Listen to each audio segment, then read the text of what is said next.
ingeta tokota bandeko na ngai tokota ka ndenge tolobaka matière ici ekoti moyen toloba te ke non tobeta masolo te to moyen tovanda kimia eza te tokota bandeko na nga tokota na Congo na biso kande boyebi eza pays moko eyaka toujours na ba matière. Donc mosusu oki ko vanda na yo otie penza na makanishike non lelo penza matière eza te na obeta na nga émission te. Mais du coup bolala bolamuki ka boye bomoni kaka makambo asika ekoti makambo bio plutôt makambo gu ekoti nango na ndenge moko ya bien. Et osala pasi pe mawa na kilelo o tokomi komona ebele ya basala nzambe bakomi kobomana bango na bango. Ebele na baboko na basala nzambe bandeko na nga baolingana lisusu te ebele ba mosusu bakomi kotala kaka intérêt na bango moko. Omona mtu mosusu oyemba soki amoni ndeko mosusu ayembi peut-être nzembo moko ezui mwa succès koleka moninga omona ba mosusu bakomi koluka na tiela yata poison akufa na salela yata boye azala te na kende na matana kita ba mosusu bakomi kosala na bango kaka bongo yango bandeko nanga ekomi kosala pasi ya makasi pasi pe mawa. Lelo o toye kovanda ka ndenge ezalaka bandeko nanga toye koyoka ka sango moko ya mabe na kote ya sœur na biso Eunice Manyanga. Ebele ya batu toyebi sœur Eunice toyebi ndenge ayembaka ebele ya batu tosepelaka na ndenge asalelaka nzambe. Eza bablo mosusu nga moko kutuna lobaka si foke toloba asalelaka nzambe penza na kibusolo nyonso na ndenge moko ya bien. Mais makambo tokomi komona makambo tokomi koyoka bandeko nanga ekomi penza kobangisa biso. Moi personnellement bandeko nanga nakomi nanga kubanga yango bokomi komona lelo ata bato ebele o babando ko yemba kala bato ebele babando sambela kala bakomi kobanga na kokende ba église. Pourquoi? Parce que bayebi ke na kilelo oyo kaka na kati ya ba église eza na bato o bazobomana na kilelo oyo kaka na kati ya ba église eza na bato mosusu bazolingana te entre bango na bango. Omona mutu mosusu oro préféré na ye avant d'aller na ndako oro préféré na ye atikala na ye na ndako. Pourquoi? Parce que ao se sentir que aza en sécurité na ndako ke akende église. Lelo basala nzambe lelo ba chrétien bandeko nanga bakomi kopesa image moko ya mabe penza makasi na mokili bandeko nanga na système moko ya mabe. Ebele bato bokoya kotuna nini ekomeli mama na biso Eunice Manyanga makam nini pourquoi mama Étoiline lelo oye lisusu kobeta masu. Mama Mae 2024 Gavker to yelibino solution. Bon ba problème ya trompe, fibrome, myome, kyste, règle abondante. Gavker to zalina solution. Yo oyo kota ménopause atana 65 ans na Gavker oko simba mwana. Ebongo oyo etali fertilité masculine. Ma papa to bossani binoté, faiblesse sexuelle, éjaculation précoce, insuffisance des spermes, topé agrandissement de pénis. Bossa ya mwasi ekimayo ki mobali etelemaka bien te awa yo kayango etelemi ebongo oyo etali loposo vergeture babengi nduta bouton tache acné Gavker ba produit ya solo teint uniforme na 5 jours ya pamba oteli talendenge bimiki toko na feti tozali na gamme complet ya kopakola ya injection ya comprimé na ya suppositoire. Ozali na problème ya hémorroïde interne topé externe papa maman kaka na 2 jours ya pamba omoni changement total. Pour la maladie ya tension diabète AVC topé obésité lobiko ezali perte de poids sans okota salle de sport kisi ya injection pe comprimé na Gavker bikalibela olingi okima suki pe mandefu ya pembe benga biso na lombango po awa tozali na solution moko durable ba produit na biso nyonso ezali 100% naturel pe esalemi na ba plante na ba industrie ya Angleterre pe Allemagne. Benga biso na numéro oyo plus 44 74 05 65 35 48. Gavker solution ya santé na yo.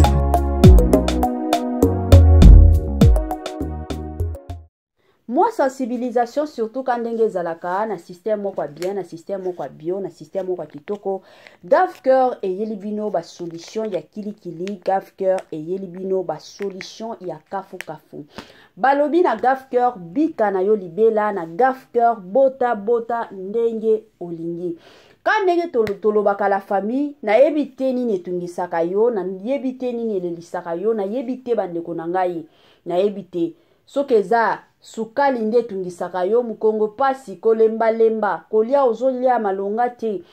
mosusu mabota yo simba te benga GAFCœur. GAFCœur azawana azosunga na onyoso etali santé ya batu ezala ya basi ezala ya mibali côté mosusu pe ezana ba para mosusu toyebi babota bana mais oye ko remarquer que mwana na yo na âge moko boye aokoka koloba lisusu te benga GAFCœur akwasiste yo na ndenge moko ya bien. Salut chers Bouchou, salut chers abonnés, salut chers connaissances, salut surtout les amis de Étoile Lune Inès TV. J'espère que vous allez bien. Quant à moi, je suis bien, super bien par la grâce de Dieu. Chers Bouchou, chers abonnés et chers connaissances, yalelo toye lisusu kandenge toyaka na makambo ya sœur na biso sœur Eunice Manyanga. Nini ozoleka na sœur Eunice makam nini esali que non lelo Étoile Inès TV aya kobeta masolo. Avant na kota na mozindo ya makam nyonso ekozala mwa bien aya nanu ko sensibiliser batu nyonso ya sika. Toyebi que chaque fois que tosalaka ba émission ya sika, je m'excuse batu ya sika pe bakotaka.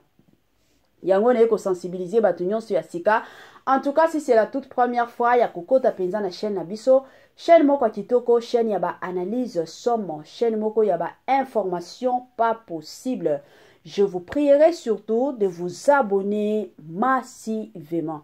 Abonnez-vous. Cliquez aussi sur la cloche de notification pour surtout recevoir les nouveautés de notre chaîne. Aimez la vidéo, la famille, commentez et partagez. Et que ça la biso oyo penza tolobaka na biso chaque jour, chaque minute et pourquoi pas chaque seconde. Tokos makasi. Bambote nanga na yemoko linda bukulu ya balinda bambote na madame Gracia Mpoi na pesi bambote na yemoko mama Lisi mpitu ya balisi na pesi bambote nanga na mama Eugénie Zemanga bambote nanga na madame Adrine Mafuta sans oublier madame Judith Congolais partout oyo ozali na monde entier offre oyo ezali spécial pona yo parce que ozali mwana mboka mabele ya mboka batekelaka ngo bapaya te. Congolais tala mabele oyo ezali komonana ezali plat à 3 minutes ya boulevard Lumumba route nationale numéro 1 awa na kati ya Maluku à quelques minutes ya péage ya Menkau oza mobimba na $750 ya pamba ozui 15 mètres sur 20 na yo y compris les documents administratifs na kati. Donc okozwa ba document ya quartier, okozwa ba document ya commune, okozwa tous les documents possibles oyo esengaka mutu azwa pona parcelle na ye. Pe oza na possibilité ya kosomba a crédit soki ozo somba plus. Ah oui, tolobaki to tolobaki te, tolobi bien y compris les documents. Au pesi mongo na yo, oza na droit ya terrain 15 mètres sur 20, ozali na droit ya ba document administratif nyonso tout. Moi sensibilisation lisusu kandenge zalaka na système moko bien na système moko bio na système moko kitoko la famille ba mapango yango yo ba mapango akoteka ba mapango akosomba sombelaka bana na lupango ekozala malamu mingi ngana lobaka toujours c'est bien c'est vrai lelo oyo okoti kozwa ba mbongo sali ba voyage kilikili mata kita mais yeba que lobito après lobi kandenge zalaka bandeko nanga okoti kokufa musala peut-être ba mbongo ozwaka lelo peut-être lobi na musala okoki kozwa ba mbongo ozozwa lelo te alors soki opportunité emipesami somba lupangu na $750 ya pamba oyebi ke mwa futur ya bana na yo eza mwa assuré bandeko na nga ekozala malamu mingi. Ntango osomba lupango na 750 mikanda ezali ya cadastre ya quartier na ya chef coutumier mikanda pe ezali do ba mikanda nyonso eza nango sur place na ndenge moko ya bien. Voilà la famille tozonga na mwa masolo na biso kane tobeta masolo ya sœur na biso Eunice Manyanga. Toyaki kolanda live moko sœur na biso Eunice Manyanga asalaki na TikTok. Bandeko nanga moyen na tiela bino ba maloba na ye ezate pourquoi parce que atiaki musique na ye. Ndenge toza boye mibeko ezalaka na YouTube. Donc oti kotiaka mungongo mutu nyonso tu. Pourquoi parce que soki musique ezali biso pe côté na biso bakoti ata kokangela yo chaîne soki otie ba musique ya bato. Ce qui n'est pas bien. Alors moyen na zwa ba maloba wana na tiango na chaîne ezalaki te. Raison pour laquelle nga na kota kika live na landaki live na nyonso mobimba la famille yango na mipesa ki na lobite il faut na ya kosalela ngo émission kandenge ezalaka. Na live ya mama na biso Eunice Manyanga abandai koloba kaka kandenge ezalaka keno mokili bato baolingana te ingratitude eza ya makasi na kilelo. Donc eza na bato mosusu ata soki osaleli bango bolamu lelo mais lobi to après lobi baolukela yo ka mabe bolingo eza te et surtout insistaki que bolingo eza penza te na kote ya ba chrétien na ba kote ya bato o basambelaka baza na bolingo moko ya intérêt soki omoni peut-être mutu abengisi yo na mwa concert moko boye soki omoni mutu abengisi yo mwa featuring moko boye seke ntango azobengisa yo bongo ayebi ke Sœur Eunice kuna azalaka na mungongo aza na babone na ye aza na batu o balingaka banzembo na ye yango ka makambo abandaki koloba sikoyo kosala mwa mbutu penza bandeko na ngai ya makasi bato ebele bakomi koloba keno ndenge za boye Sœur Eunice na femme Tamar bakabwani yango ba maloba o nyonso Sœur Eunice abando loba ezalaki nde ba jeton abando bwakela femme Tamar selon bato ebele ka ndenge bino moko boyebi na Kongo na biso ezala kaka mutu akoki azoloba a mais batu mosusu bakisi balobi alobaki alobaki o alobaki z sikopona batu ebele tango bamonaki live ya sœur na biso Eunice Manyanga batu ebele balobi ke non eza ba jeton abando bwakela nde femme Tamar parce que bakabwani bapanzani baza lisusu ensemble te bao travailler lisusu ensemble te bandeko nanga kandenge boyebi mama Etoiline Ines TV avant na ya koloba makambo oyo eza ya lokuta kane bomona ba chaîne mosusu balobaka makambo moko ya lokuta na kotaka na mozindo na kendaka penza kotuna parce que toza na batu oyo bazalaka en contact direct na femme Tamar toza na batu oyo bazalaka en contact direct na sœur na biso Eunice Manyanga tango to contacter bango pona kotuna ba makambo oyo est-ce que c'est vrai sœur na biso femme Tamar na sœur Eunice Manyanga est-ce que c'est vrai bakabwani mais ba réponse otoyoki bandeko na ngai en tout cas na vanda kinga moko na lobite biso ba congolais toza na motema mabe biso ba congolais toza ba panzi biso ba congolais tolinga kaka to panzaka batu yango ekomaka air mosusu ba ide na biso ba congolais toza batu moko tekeno to la mukatongo to sangisa pe batu ba congolais na mitu na biso ezala kaka to panza mutu intel na mutu intel to kabola bango na Kongo na biso ekoma nango kabongo. Après ko benga ka ndenge to benga ki la famille to yaki ko découvrir que ezalaki nango lokuta Sœur Eunice na Sœur Tamar bazana bango basololaka bien bazaka ndenge ba travaillaka mais soki Sœur na biso Eunice akotaki live ezaka na makambo na ye moko oya mona je m'excuse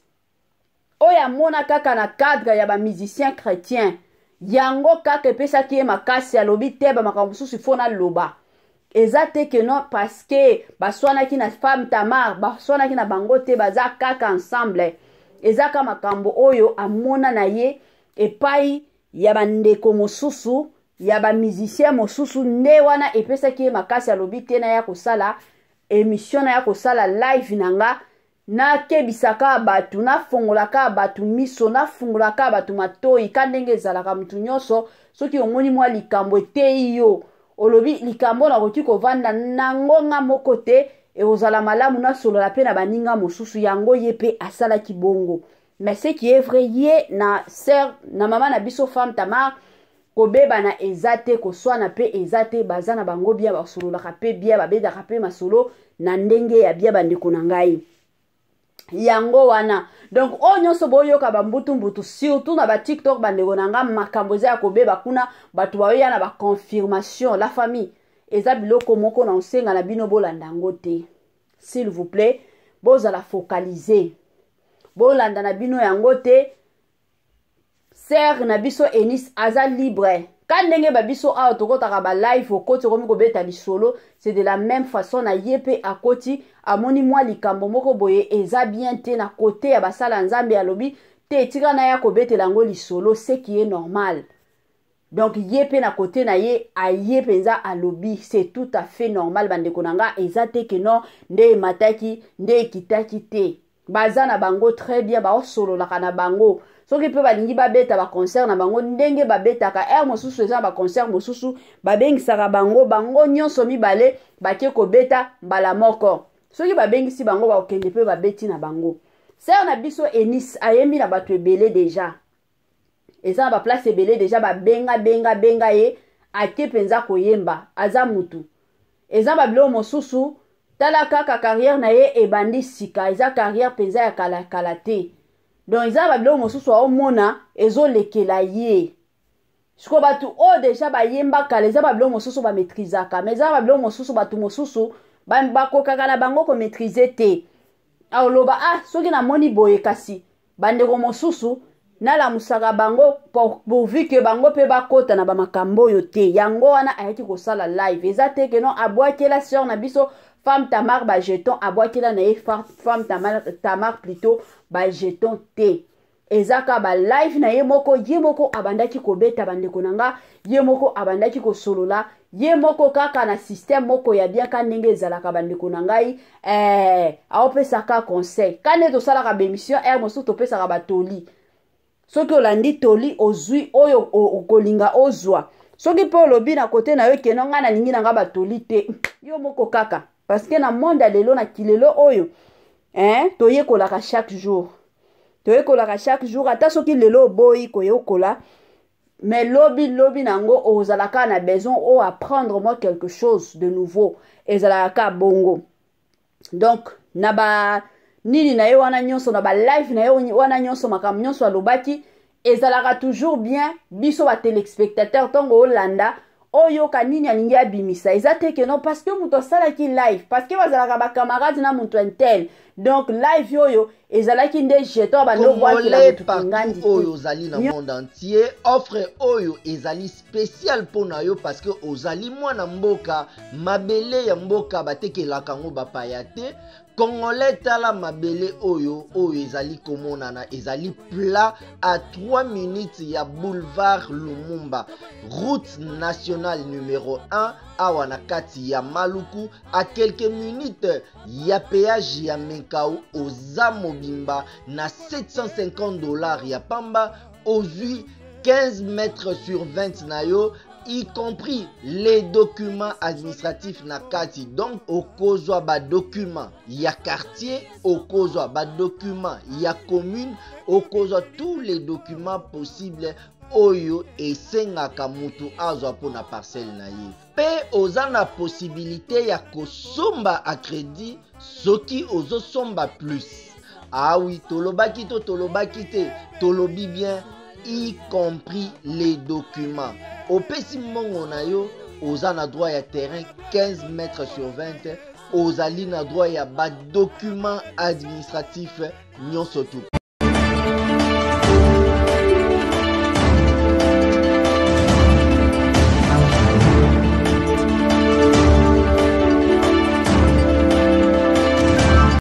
Voilà.